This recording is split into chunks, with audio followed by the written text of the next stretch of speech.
Hi, it's Steve. Today we'd like to show you how to change the control panel on your front load washer. It's a really easy job. Let me show you how we do it. Now to change this part, we will need access to the back of the washer, and we'll also need to disconnect the power. So pull it far enough forward that you can unplug it, and also far enough forward that you can access the two retaining screws that secure the top to the cabinet. Now that we have access to the back of the washer, we'll remove these two retaining screws that secure the top. You use either a number 2 Phillips or a number 2 square head screwdriver.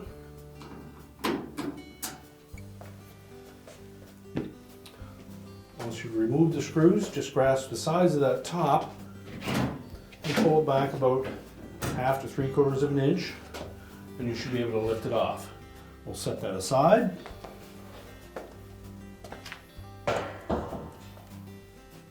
Then next we'll remove the dispenser drawer and the console.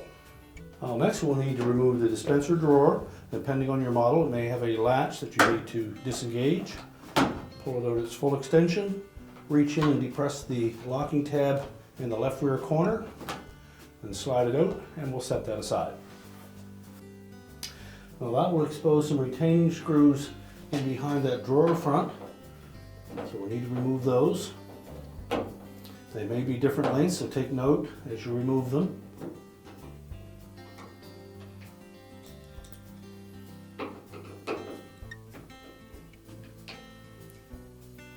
And then we'll set those aside. Next we'll need to remove 2 screws, one on either side of that control panel that's secured to the cabinet. So just remove the screws that go down through that plastic tab.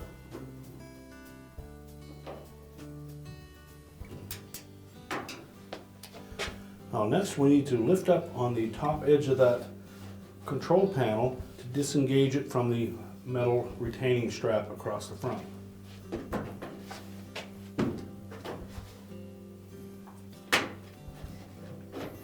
Now, once you get past the halfway point, you may find it a little snug here, so you may want to use a stiff putty knife to lift up on that plastic.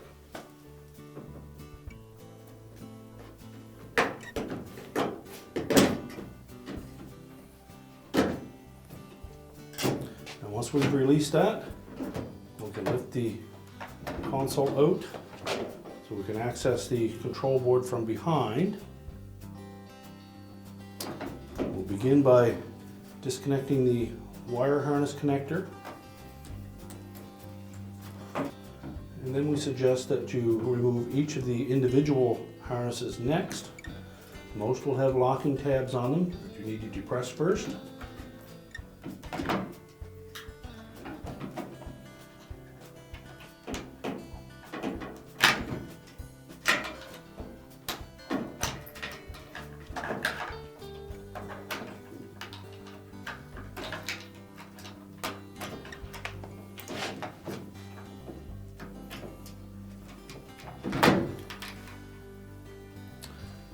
And the smaller style, you need to pull the tab away from the connector and then just wiggle it out. Now your model may have these 2 retaining straps that are secured to that control housing. They're difficult to pop out of there without damaging them, so you may wish to remove the control board from the housing first, and then we'll separate that housing to release these 2 tabs so that we can reuse them. So the control board is held to that housing with its 5 screws. Simply remove all of those.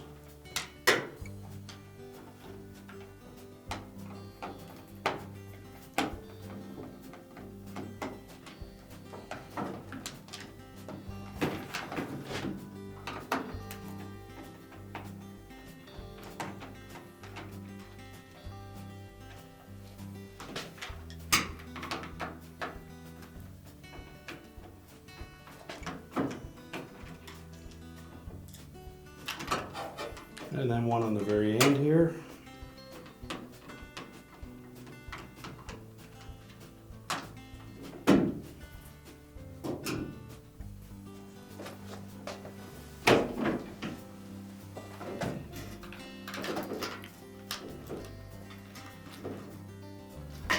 There are some tabs along the edge of that control board housing that will help to attach it to the console.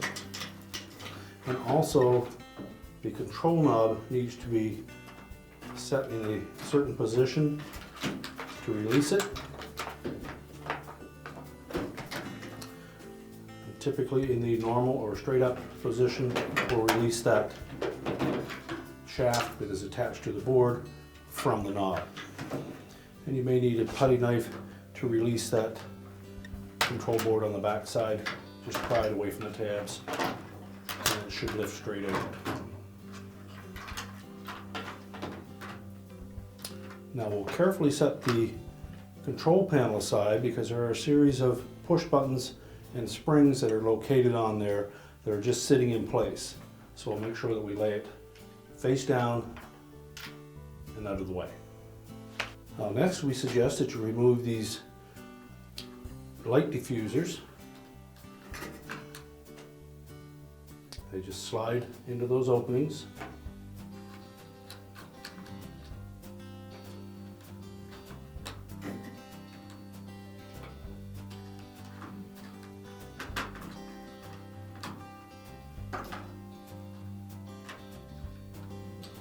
Just set those aside, as well as this lens on the very end. We're just going to release one of the locking tabs on the side and lift that off. And we'll also pop out that insert.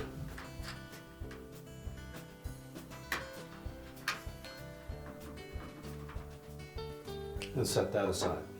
Now we wanted to preserve these wire harness restraining tabs. We'll need to separate the two halves of this control board to do that. We simply need to pry apart the clips that hold the two halves together.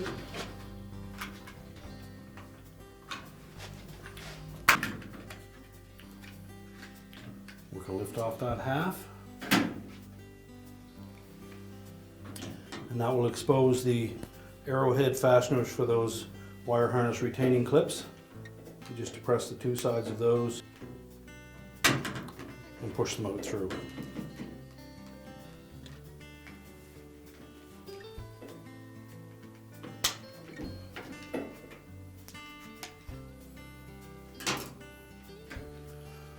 You can then discard the old board. We'll now reassemble the new board. So we'll take that display diffuser, slide that into place, put the lens cover over it.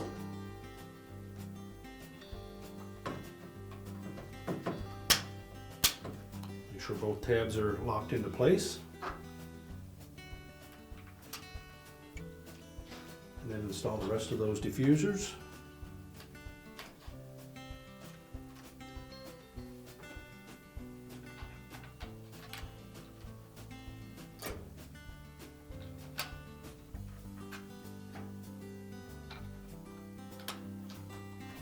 Now before we install that new board on the console, we need to verify that the control is set in the proper position. From the factory, it should be set properly. But if you look through this small opening, you'll see three little indicator tabs. We want one pointing straight up, one pointing straight down, and one pointing towards the middle of the board. Now if those are not in position, we'll take the control knob shaft off of the control panel and just fit it in there and maneuver it until we get it in that position. Otherwise it won't fit onto the knob. So next we'll take that console, and being careful that we don't tilt it to dislodge those buttons, we're simply going to lift that dial skirt and the shaft out of the knob.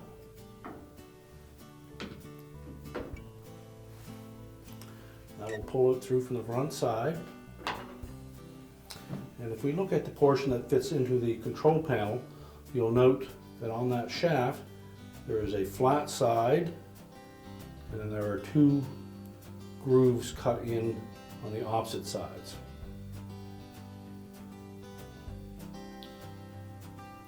There's also one little locating tab above one of those grooves. Now, for this to fit properly in that control, the flat side should face towards the center of that control board, and the two grooves will be up and down. So we'll just carefully slide that in, and it should fully insert if that control is set in the proper position.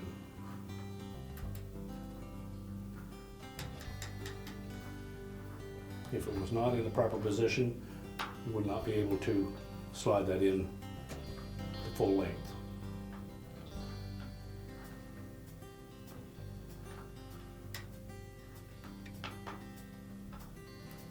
So verify that it's in right. If it isn't, you'd have to flip it over, use the flat side of that knob, and actually physically turn that enough to make sure that it will go in properly.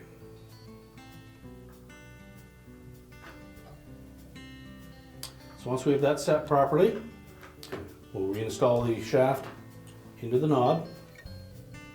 We'll come through from the front side. You'll note that there is a little locating pin that will fit into that notch.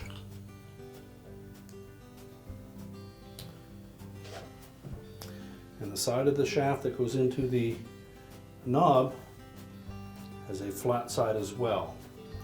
So by looking carefully into that knob opening, you'll see how that has to line up.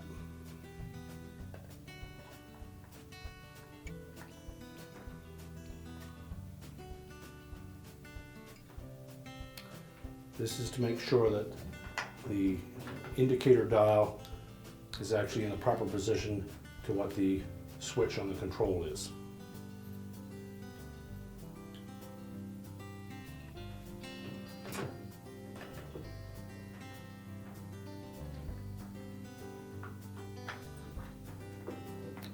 So then rotate that knob until the flat side of that shaft is facing towards the center. With it in that position, we're then going to take that control and fit it onto that shaft.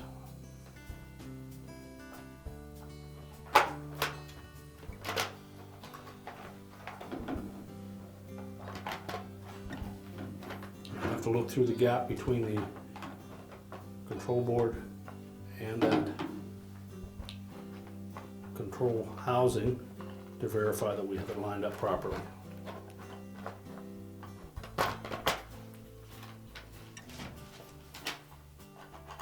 And once that slides over that shaft, we can then just press down on that board to lock it in place.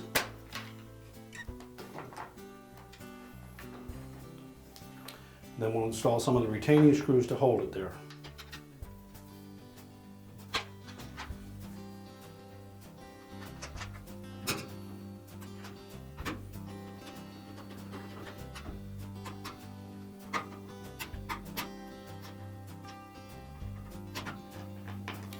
And we'll simply tighten all of those screws.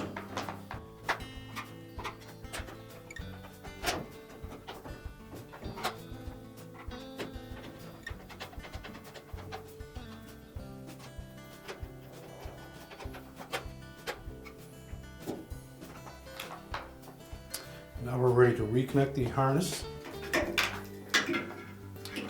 These harnesses are designed so that they will only go in one position, so it's practically impossible to put them in the wrong spot based on the ribs on the back side of them. Make sure that they're fully inserted so that the locking tabs engage.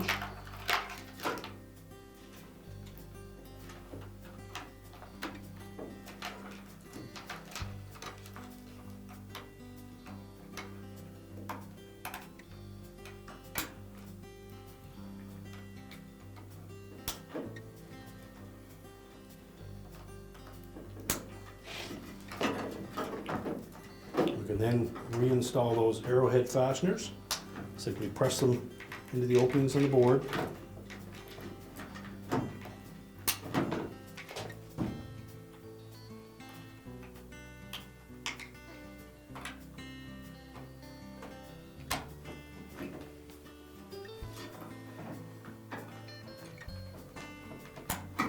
On some models there may be a harness that attaches from this in connector to a small display board located in this area.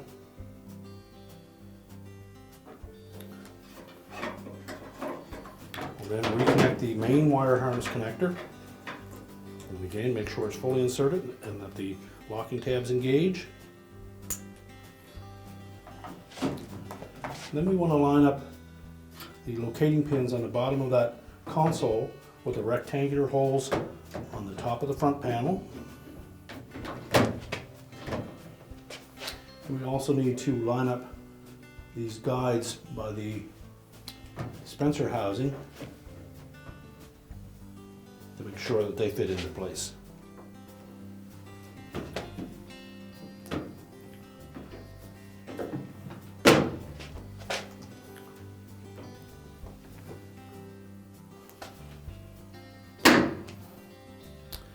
Make sure they snap firmly into place so that you're flush along the edges, and then we'll put the retaining screws in on the top. Squeeze the top of that housing to engage that metal bracket.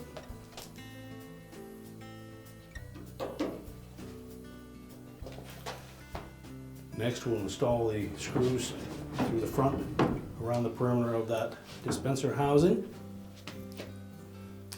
Typically there would be one long screw that will go to the outside edge.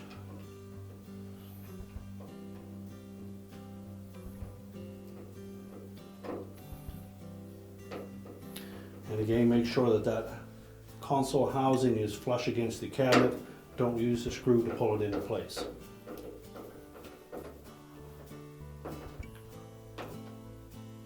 We can next put the dispenser drawer in. Simply line up the top edges with the guides in the housing.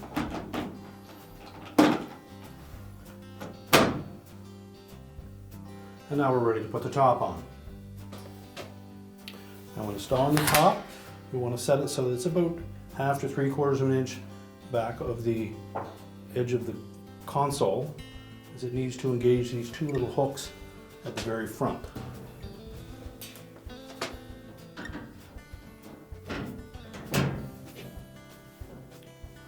So lay it flush, pull it straight forward. Make sure it tucks under the edge of that console, and then install the retaining screws at the back.